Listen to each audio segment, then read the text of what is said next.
Yeah, today we're going to talk about tech. Let's talk about tech, baby. Let's talk about researching. Yeah, if you're from the 90s, you know that song. Anyway, I kind of want to go through the tech trees and the prerequisites of those tech trees, and I think this is going to help a lot of newer players out. For some of us that have been doing this a while, we've either screwed it up and had to correct course, or we just had our own way of going down these trees and trying to figure it out. I'm going to do this one completely in portrait mode because I think it just looks better and you can see it better. So let's get into this. So the first tech you're going to get is new home. This one's pretty quick and easy to max out. Hell, you can use gyms pretty much through the whole thing. It was really cheap. So once you get to new home, you'll have shelter building as well. So shelter building is, man, that's one I would put on the back burner. It doesn't use badges, so that's helpful, especially for like a versus event when you're trying to get, points out of it. Since it doesn't take badges, you can use that. So I just keep it going. I tried not to finish it. I mean, I'm already at 95% on shelter building, but really for me it wasn't helpful.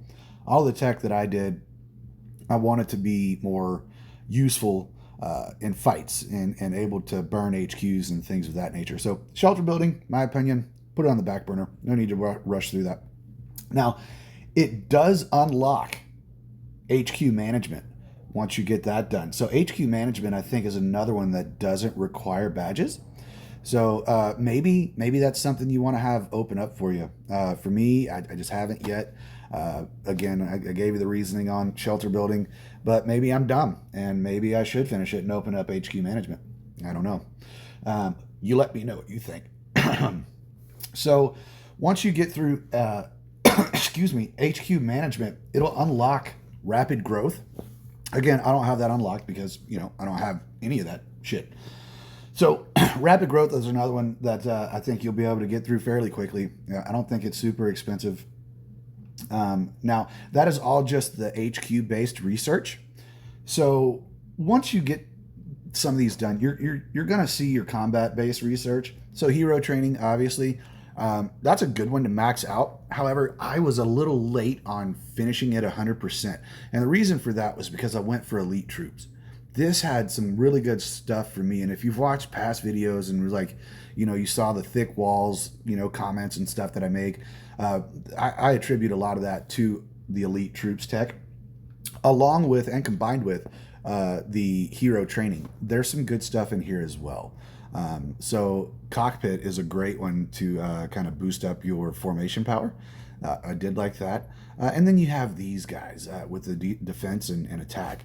So all good stuff in there for fighting. Now, you're going to also see that you'll have like military strategies, siege to siege. Now, when you get to 25% on military strategies, that is going to open up siege to siege for you. So pretty quick to get that other tree opened up. It doesn't take too long, not a lot of resources. And Siege to Siege has a lot of good things to offer too. One of those being that march speed. There's also a march speed in hero training as well. So those are helpful. For me, I was looking more for the defense, any sort of siege defense, siege attack. As you can see, I still got a little ways to go on Siege to Siege. Now, once you get to 45% on military strategies, you open up Peace Shield. And Peace Shield, man, this has turned out to be one of my favorites so far. This is where you get Urgent Rescue. And Urgent Rescue is, oh man, it's super helpful. A lot of people they rush to Annihilation. Well, if you read it, Annihilation is only good one day out of the week on Enemy Buster. But Urgent Rescue is 24/7. So even if you're going to attack an HQ for looting purposes or you're doing TVT or anything like that, you're getting a percentage of your deads back, even if they have Annihilation. So it's the counter to Annihilation. However, it works 7 days a week, whereas Annihilation only works 1 day a week. Now, is Annihilation fun to have? Yeah, because if you're going out there and you want to be brutal, yeah, you want to take as many deads with you as you can. So for me, Peace Shield has been a really, really good tree.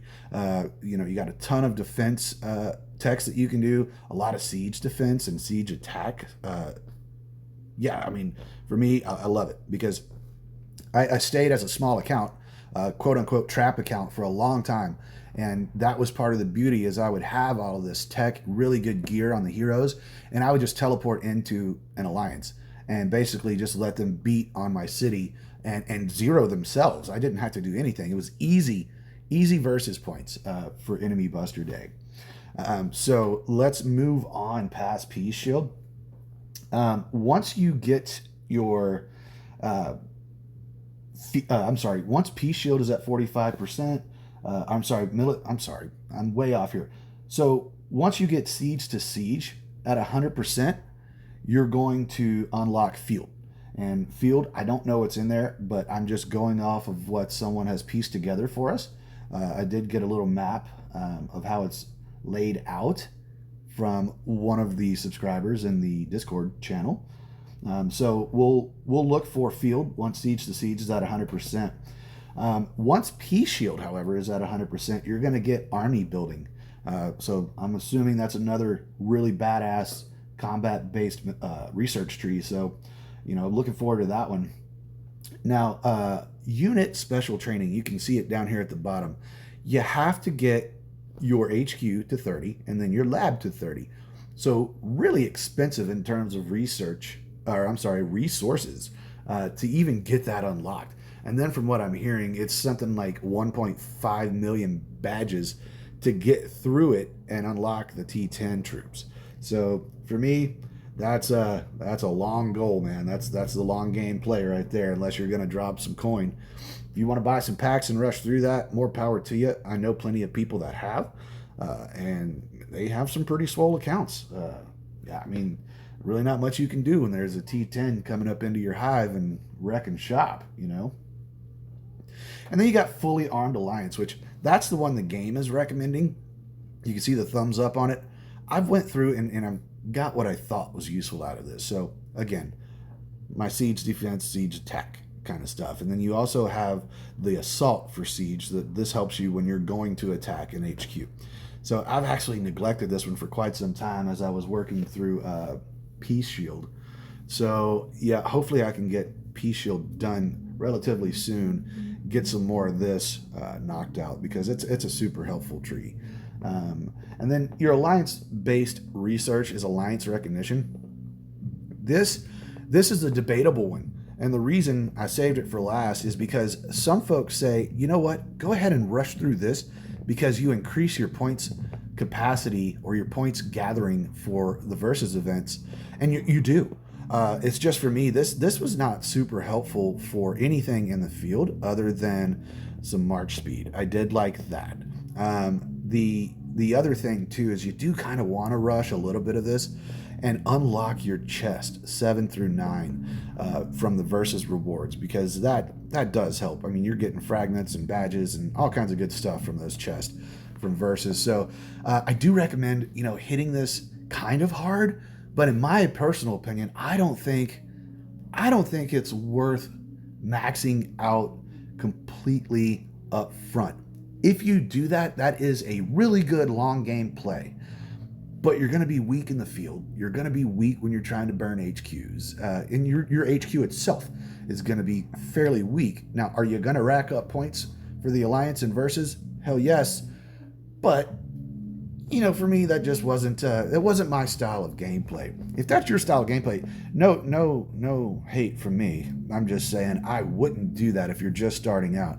Definitely try to get your 7 through 9 chest unlocked and move on to something a little bit more powerful, one of the other trees. So in my opinion, go get New Home done, get elite troops and hero training done fairly quickly, and then go kind of pick and choose out of these other trees.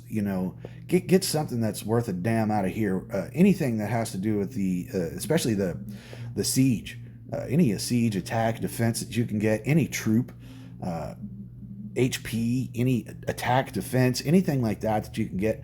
It's just serving you better in the overall immediate gameplay, because that, who doesn't want to go out and do a TVT and win every damn time. So that's that kind of stuff that I look for when I'm going through these trees and picking it out. So do what you want with the info. Not a lot of graphics on here for you, but I just kind of wanted to explain it, and hopefully it helps you guys out. Anyway, I've got some links in the description. One is the Discord. Feel free to join. We cut up in there all the time and have a good time. And then the TikTok that I started, I think, last week. I haven't really paid too much attention to that, but I'm slowly adding some videos on there. But it would help if you give that a follow as well. Let me know in the comments if you have any questions on what I talked about today regarding the tech, or if you have any info that I didn't cover and you would like to get that out there to hopefully help someone else out in the game. Just we'll talk. We'll see you guys on the next one. Enjoy your Sunday afternoon, and peace out, y'all.